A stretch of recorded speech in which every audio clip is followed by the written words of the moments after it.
దారుణంగా ఒక మహిళని రేప్ చేసి మర్డర్ చేసిన వ్యక్తి. అటువంటి వ్యక్తికి ఇవాళ వెనకేసుకొచ్చిన అలాంటి వ్యక్తిని మీరు ఇవాళ మాట్లాడుతూ ఉన్నారంటే మరి ఏంటనేది మాకు అర్థం కావట్లేదు. ఇంకా రెండోది, ఈ మధ్యన సిరిపురం గొడవ రోజు చూస్తాను. దాంట్లో 2 ఎలిగేషన్స్. ఒకటి, రోడ్డు కట్టంగా రాళ్లు పెట్టించేసి అందరినీ ఇబ్బంది గురి చేశాను ఆయన. నేను 14/8/2023లో నేను మున్సిపల్ కమిషనర్కి పోలీస్ కమిషనర్ ఉత్తరాలు రాశాను. అవి పెట్టిన తర్వాత ఇవన్నీ కూడా రోడ్డుకి అడ్డంగా ఉండడం వల్ల ఇబ్బంది పడతా ఉన్నారు. ట్రాఫిక్ అంటే స్వచ్ఛ సర్వేక్షణ ప్రకారం, స్మార్ట్ సిటీ రూల్స్ ప్రకారం ట్రాఫిక్ సిగ్నల్స్ని మినిమం చేయాలని మాకు పైనుంచి ఆర్డర్స్ ఉంది సార్, మేమేం చేయలేము, మాకు పైనుంచి వచ్చిన ఆర్డర్స్ అంటే సరే నేను పెట్టాను. దాని మీద నన్ను ఎన్నో రకాలుగా నా మీద రకరకాల ఆరోపణలు చేశారు. సరే ఏదో మాట్లాడుకున్నారని వదిలేశాను. రెండోది, 63 కోట్ల రూపాయలు టీడీఆర్ నేను తీసేసుకున్నాను. ఒరిజినల్గా ల్యాండ్ నాది కాదు, హెగ్డే ఫ్యామిలీ అని చెప్పి వాళ్ళు విజయవాడలో ఉంటారు, వాళ్ళది మాకు డెవలప్మెంట్కి ఇచ్చారు. 40% మేము వాళ్ళకి ఇవ్వాలి, 60% మేము తీసుకోవడానికి, బిల్డింగ్ కట్టడానికి వాళ్ళు అగ్రిమెంట్ అయ్యాం, పని మొదలు పెట్టాం. దానికి 2041 మాస్టర్ ప్లాన్ 2021లో వచ్చిన 22లో 2041 ఫోర్స్లో ఉంటుంది. ఆ మాస్టర్ ప్లాన్ ప్రకారం అక్కడ రోడ్డు ఎంత వెడల్పు ఉండాలో వెడల్పుకు తగిన స్థలం రోడ్డుకు విడిచిపెట్టిన తర్వాతే బిల్డింగ్ కట్టాలి. అది రూల్ అది. లేదంటే బిల్డింగ్ కట్టేసిన తర్వాత అప్పుడు రోడ్డు వేస్తానంటే బిల్డింగ్ అడ్డు వస్తుంది రోడ్డు. ఆ మాస్టర్ ప్లాన్ ప్రకారం 150 అడుగుల రోడ్డు వెడల్పు ప్రకారం అక్కడ ఎంత అయితే 2 పక్కల డివైడ్ చేసి ఈ పక్కన ఎంత వదిలిపెట్టాలనేది మున్సిపాలిటీ ఒక రూల్స్ ఫిక్స్ చేసి దాని ప్రకారం ఎంత స్థలం విడిచిపెడితేనే మేము ప్లాన్ ఇస్తాం, దీనికి టీడీఆర్ ఇస్తామని వాళ్ళు చెప్పిన తర్వాత టీడీఆర్ బాండ్స్ వాళ్ళు ఇచ్చిన తర్వాతే ఆ స్థలాన్ని మున్సిపల్ కార్పొరేషన్ గిఫ్ట్ రూపంలో వాడు ఓనర్స్ ఇచ్చి టీడీఆర్ బాండ్స్ తీసుకుని, టీడీఆర్ కూడా ఎక్కడ కూడా బయటికి పట్టుకెళ్ళలేదాడు, సేమ్ సైట్లోనే బిల్డింగ్ కట్టుకోవడానికి వాడుతూ ఉన్నారు. అది కూడా మీరు నోట్ చేసుకోండి పాయింట్. 63 కోట్లు టీడీఆర్ బయట పట్టుకు అమ్ముకోవట్లే, సేమ్ సైట్లోనే ఇక్కడ పోయిన ల్యాండ్ ఎక్కడైతే పోయిందో దాంట్లో వాడుకుంటున్నారు. సేమ్ సైట్లో కట్టుకోవడానికి రెడీ అయ్యి ఆ టీడీఆర్ ప్రకారం బిల్డింగ్ కట్టడానికి వెళ్తూ ఉన్నారు. దాని మీద రకరకాల ఆరోపణలు వచ్చినాయి. సరే మేము ఎంపీగా ఉన్నాం కాబట్టి బిజినెస్ చేస్తాం, ప్రతిపక్షాలు ఆరోపణలు చేస్తారనుకున్నాం, సరే కానీ అని అనుకున్నాం, దాన్ని పక్కన పెడితే ఇంకో 3వ విషయం, కోరమనపాలెంలో 4 విషయాలు మీకు క్లారిఫై ఇవ్వాలనుకున్నాం. ఫస్ట్ది హేమతి విషయం అయింది, రెండోది సిరిపురం విషయం అయింది, మూడోది కోరమనపాలెంలో ఎంకే పార్క్ అని ఒక 2000 అపార్ట్మెంట్లు కట్టాం, 2000 ఫ్లాట్లు, ఒక అద్భుతమైన గేటెడ్ కమ్యూనిటీ 10 ఎకరాలు. 2018 తెలుగుదేశం ప్రభుత్వం అధికారంలో ఉండగా వీళ్ళందరితో అగ్రిమెంట్ అయ్యాం మేము. అగ్రిమెంట్ అయ్యి 2018లో ప్లాన్ అప్రూవల్ తీసుకున్నాం. దానికి తెలుగుదేశం ప్రభుత్వం ఎంపీని కూడా కాదు అప్పుడు. 2019లో పని మొదలు పెట్టాం, 2021 కల్లా కంప్లీట్ చేసాం, 22 కంప్లీట్ చేసాం. దాన్ని రీసెంట్గా అందరూ దిగిపోయారు కూడా. దాంట్లో 1%గా నేనేదో ఫోర్స్ఫుల్గా తీసుకున్నానని చెప్పేసి దాని మీద రకరకాల ఆరోపణలు మన చంద్రబాబు నాయుడు గారు కూడా మాట్లాడడం జరిగింది. దాంట్లో ఉన్న వాస్తవం ఏంటంటే 3 పార్టీలు అందరూ 10 ఎకరాల ల్యాండ్, గజం 10,000 రూపాయలు గవర్నమెంట్ వాల్యూ, అది 50,000 గజాలు, 48,000 గజాలు, 47 కోట్లు దాని వాల్యూ. ఆ రోజు నేను ఇచ్చిన వాళ్ళకి ల్యాండ్ డెవలప్మెంట్ ఏంటంటే వీళ్ళు 170 మంది DLB dock labour board employees, shipyard, port 170 మంది, 170 మందికి 170 2 బెడ్రూమ్ ఫ్లాట్లు ఇచ్చాను. అందుకే వీళ్ళందరూ తీసుకొచ్చిన ఏజ్డ్ పీపుల్ అందరినీ కూడా ఇక్కడికి. అది కాకుండా కొప్పిశెట్టి శ్రీనివాస్ గారు అనే వ్యక్తి 30 ఫ్లాట్లు 10 కోట్ల రూపాయలు ఇచ్చాం ఆయన. అది కాకుండా ఓనర్స్ ఎవరైతే ఉన్నారో 14,000 ఎస్ఎఫ్టీ వాళ్ళకి ఇచ్చాం. ఈ డాక్యుమెంటేషన్ చేయడం కోసం వీళ్ళ మధ్యలో చిన్న మనస్పర్ధలు, ఎందుకంటే వీళ్ళందరూ మోసపోయారు, లేఅవుట్లో బిట్లు కొనుక్కుని 30 సంవత్సరాలు బాధపడతా ఉన్నారు. వీళ్ళ దగ్గర 10 సంవత్సరాలు నా దగ్గరికి వచ్చారు. 2011-12 నుంచి నా దగ్గరికి వచ్చారు, 11లో వచ్చారు నా దగ్గర. రొక్కం గారు అని చెప్పేసి పోర్టు డిప్యూటీ చైర్మన్, ఆయన ద్వారా 4-5 మీటింగ్లు వాళ్ళ ఇంట్లో పెట్టి వీళ్ళందరికీ మనిషికి ఒక ఫ్లాట్ ఇస్తానని, వీళ్ళు అడిగితే ఫ్లాట్లు కట్టిస్తానని ఒప్పుకుని 170 ఫ్లాట్లు అందరికీ వేళ రాని ప్రాపర్టీ నేను ఇచ్చాం. కోర్టులో కేసులు పడతా ఉంటే, గొడవలు పడతా ఉంటాయి. కొప్పుశెట్టి శ్రీనివాస్ గారు అగ్రిమెంట్ హోల్డర్, ఆయన కోర్టుకు వెళ్ళారు.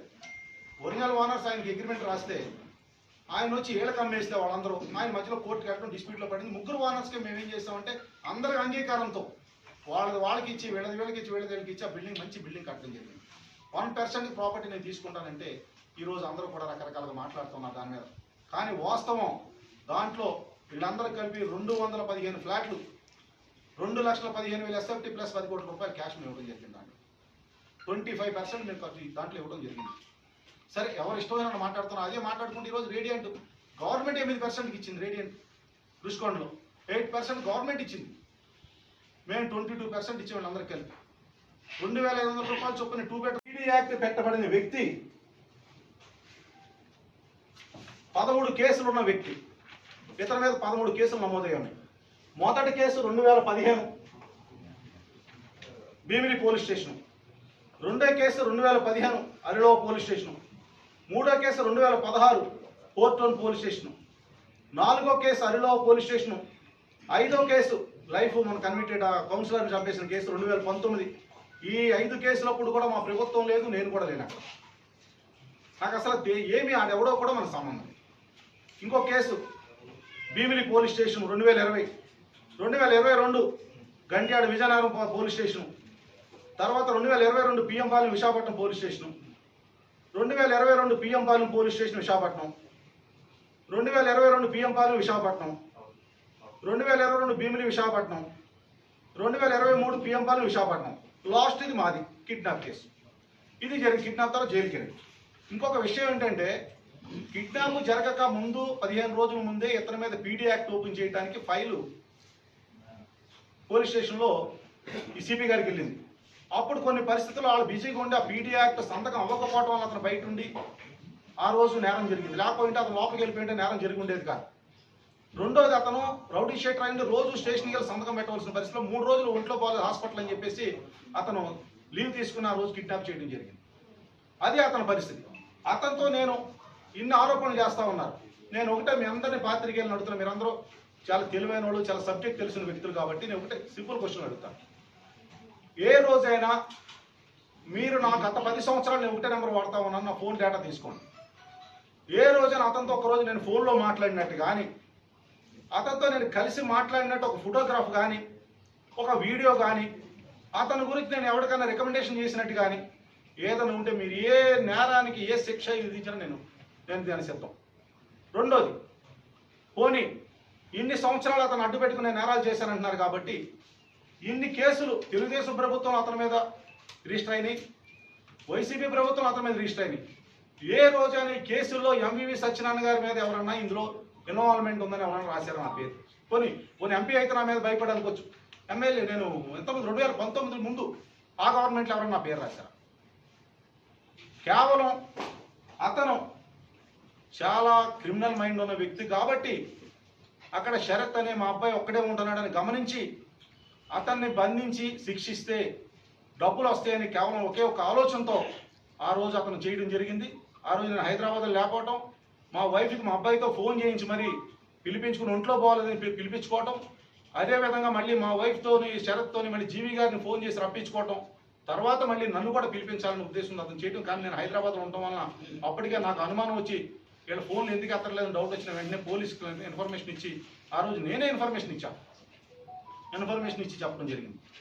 సో ఎంత దారుణమైన వార్తలు ఇవాళ ఈనాడు పేపర్ లార్జెస్ట్ సర్క్యులేటెడ్ పేపర్ అది. పార్టీలు ఇష్టం ఉండొచ్చు, తెలుగుదేశానికి వాళ్ళు సపోర్ట్ చేయొచ్చు, ఈనాడు తెలుగుదేశం పేరు పెట్టుకోవచ్చు, ఏదైనా పెట్టుకోవచ్చు. కానీ వ్యక్తుల్ని వాళ్ళ వ్యక్తిగత ప్రతిష్ట దిగజారే విధంగా ఏ ఒక్కరు చేసినా అది కరెక్ట్ కాదనేది నా ఉద్దేశం. దీని మీద మేము కూడా కోర్టులో కేసులు వేయచ్చు. ఏ రోజైనా మేము వేసాం ఆ కేసులు. సరే ఏదో రాసుకుంటున్నారులే, రాసుకొని చెప్పి ఏ రోజు మేము పట్టించుకోలేదు. మొన్న నిన్న ఈరోజు కంటిన్యూగా రాష్ట్ర వ్యాప్తంగా అంటే ఎంవివి సత్యనారాయణ 27 సంవత్సరాలు 1997లో ఇక్కడ నేను బిజినెస్ స్టార్ట్ చేశాను. 100 అపార్ట్మెంట్లు ఇక్కడ కట్టాను. నేను హైయెస్ట్ అపార్ట్మెంట్స్ కట్టాను. ఏ ఒక్కరోజు నా మీద ఏ ఒక్క కన్జ్యూమర్ కానీ, ఒక కస్టమర్ కానీ, ఒక ల్యాండ్ ఓనర్ కానీ నా మీద కేసు ఫైల్ లేదు ఎక్కడో.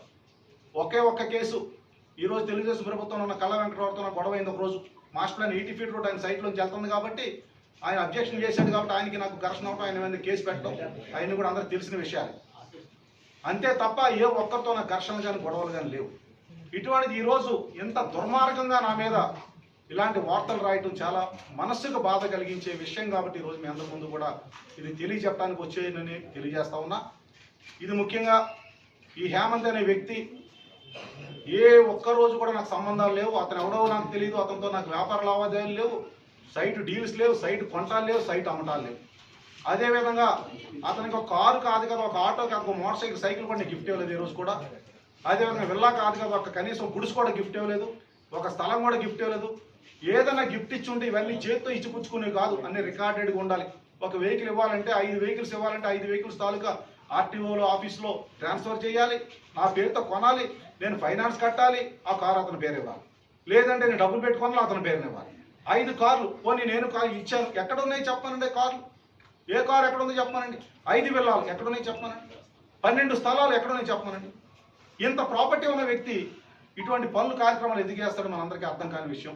సరే, దయచేసి మీరందరూ కూడా ఈ విషయాన్ని గమనించవలసిందిగా మీ అందరికీ కూడా నేను చేతులెత్తి వేడుకుంటా ఉన్నాను. నాకేంటంటే ఇవాళ ప్రెస్ మీట్ పెట్టవలసిన అవసరం కూడా నేను వద్దు అనుకున్న మార్నింగ్ కూడా.